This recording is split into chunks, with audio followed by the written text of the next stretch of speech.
हाँ जी बच्चों, तो n जो है कैपिटल N हमारा set of all natural numbers को रिप्रेजेंट करेगा।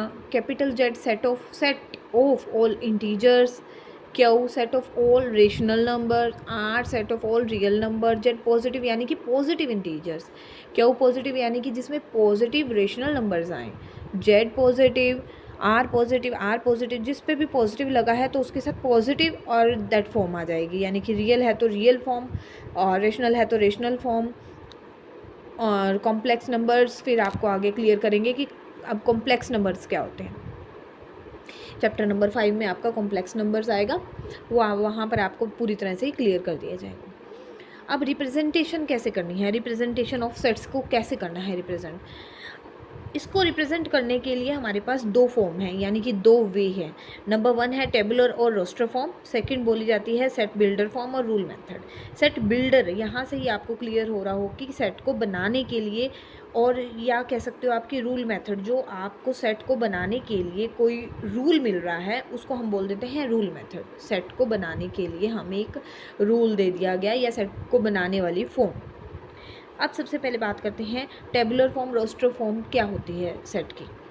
टेबुलर फॉर्म क्या है, we list in this form, हम इस फॉर्म में क्या करते हैं, सेट को कैसे रिप्रेजेंट करते हैं, वी लिस्ट, हम लिस्ट बना देते हैं सभी एलिमेंट्स की, of all the elements of the set. Set के सभी एलिमेंट्स को एक लिस्ट की फॉर्म में रिप्रेजेंट कर दिया जाता है।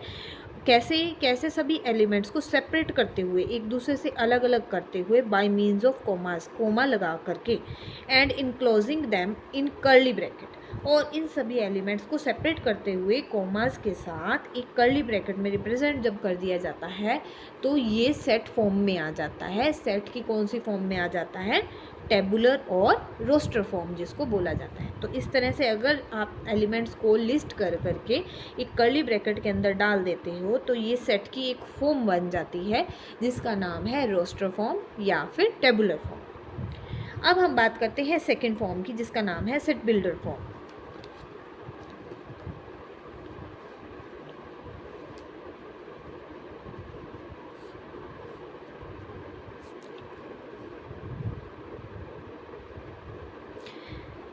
सेट बिल्डर फॉर्म,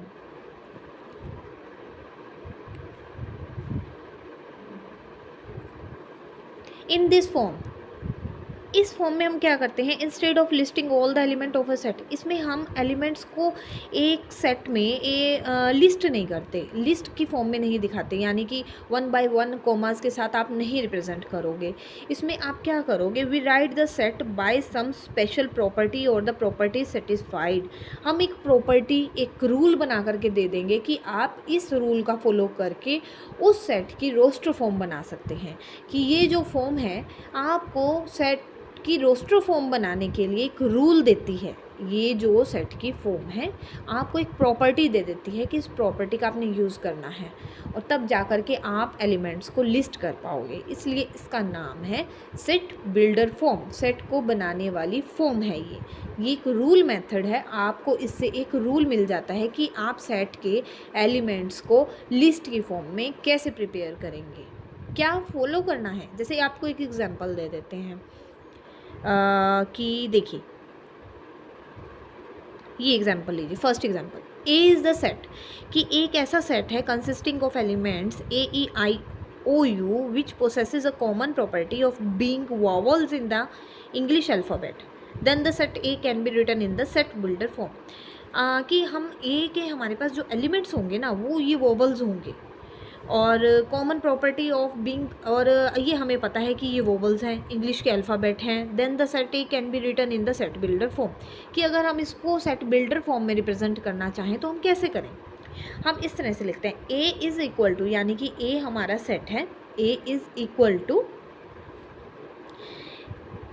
सारे के सारे एलिमेंट्स हम उनको नेम दे देते हैं कि वो एक्स हैं, ठीक है, एक्स की फॉर्म, जैसे आप कह सकते हैं x1 x2 x3, first element x1 हो गया, सेकेंड एलिमेंट x2 x3, तो x उसकी बेसिक फॉर्म हो गई कि x है, वो एलिमेंट्स, सभी एलिमेंट्स x हैं। कर्ली ब्रैकेट स्टार्ट हो जाती है क्योंकि आपको पता है कि जो सेट है ना उसको रिप्रेजेंट आपने करना है कर्ली ब्रैकेट के अंदर, चाहे वो रोस्टर फॉर्म है चाहे वो सेट बिल्डर फॉर्म है, ठीक है। तो ए इज़ इक्वल टू, यानी कि सेट ए हमारा इक्वल होगा, कर्ली ब्रैकेट आप ओपन कर देते हैं, उसके सभी एलिमेंट्स एक्स हैं, एक्स इज सच दैट, ये जो 2 पॉइंट्स हैं इनको पढ़ोगे आप, x is such that x is a vowel, x जो है वो एक वॉवल होगा इंग्लिश अल्फ़ाबेट का। ये आपने एक इसको रूल दे दिया, इसलिए इसका नाम है रूल मेथड। आपने इसको सेट को बनाने के लिए, लिस्ट करने के लिए ये बता दिया कि आपने इस प्रॉपर्टी को फॉलो करके सेट को लिस्ट करना है। लिस्टिंग द एलिमेंट्स आपने कैसे करना है, इसको फॉलो कर।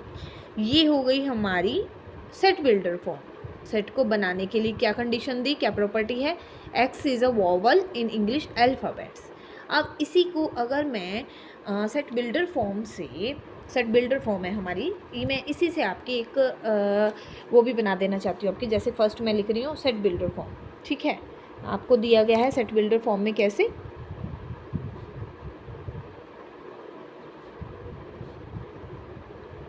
फॉर्म का एग्जाम्पल वोवल्स की उसी में मैं लेकर के आपको देना चाहती हूँ, वोवल्स में, कि a is equal to such that x, x is such that x is a vowel in English alphabet, ठीक है। ये हो गई हमारी सेट बिल्डर फॉर्म। इसी एग्जाम्पल से मैं सेकंड फॉर्म यानी कि टेबुलर फॉर्म, इसी एग्जाम्पल से आपको अगर शो करूँ तो वो क्या होगा, a is equal to AEIOU, ठीक है। अब आपको क्लियर हो गया होगा कि सेट बिल्डर फॉर्म में सेम एग्जाम्पल को हम इस तरह से कंडीशन, प्रॉपर्टी कह सकते हैं आप, कंडीशन कह सकते हैं, रूल कह सकते हैं, ठीक है। रूल फॉर्म में आप शो करोगे, कर्ली ब्रैकेट होगी क्योंकि ये एक सेट है, सेट की फॉर्म है, ओपन भी होगी और लास्ट में क्लोज भी होगी। और टेबुलर फॉर्म में इसी एग्जाम्पल को अगर शो करें तो हमें एलिमेंट्स को लिस्ट कर देना है, लिस्ट की फॉर्म में बना देना है, AEIOU इन कर्ली ब्रैकेट।